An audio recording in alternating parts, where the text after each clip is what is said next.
Parents will be forced to dig in deep to see their pupils through the university education after 35 vice chancellors from the public universities and state officials from the Ministry of Education and the Treasury resolved to increase fees to curb the challenges in the institutions by passing resolutions during the end of the biennial Kenya Universities Fund Conference in Mombasa. Because if we change this immediately, then it may have a ripple effect across the country, which we may not be able to handle. So the proposal was that we increase fees from first years, and we move forward to the last year, which will make it easier for implementation.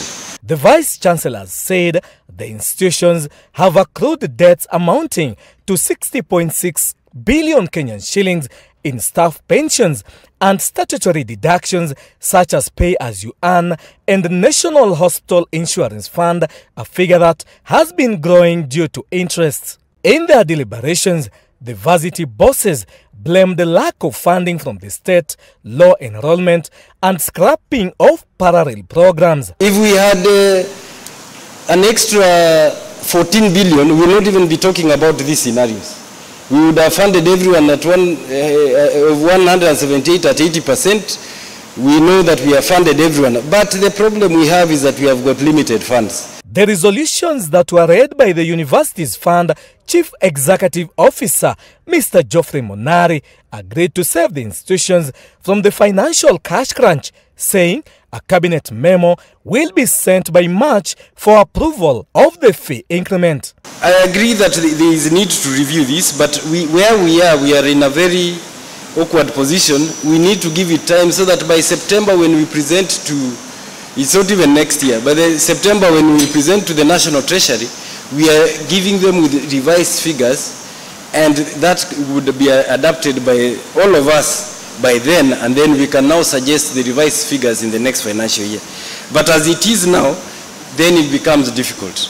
Other resolutions include a write-off of the 18 billion Kenyan shillings pay-as-you-earn remittance of the collective bargaining agreement and any pending bills.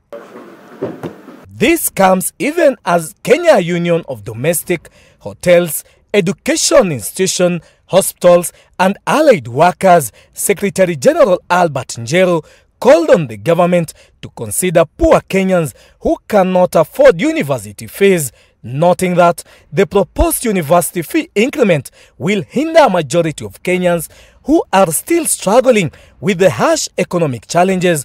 If this happens, he says, university education will be then considered for the rich only. Ni wakati gani tutakuwa hatuzungumzi mambo ya arrears kwa universities negotiations? Ni wakati gani universities watakuwa wamejipanga na SRC tuwe tunajiunga pamoja na tunazungumza mambo ya CBS? Haya yote ndio inaleta ile matatizo tuko naye, kwa sababu kila wakati ni arrears. Mazungumzo inatakiwa ifanyike kabla ya mkataba kuanzishwa July 1st, 2021. John Makuba, K24 TV.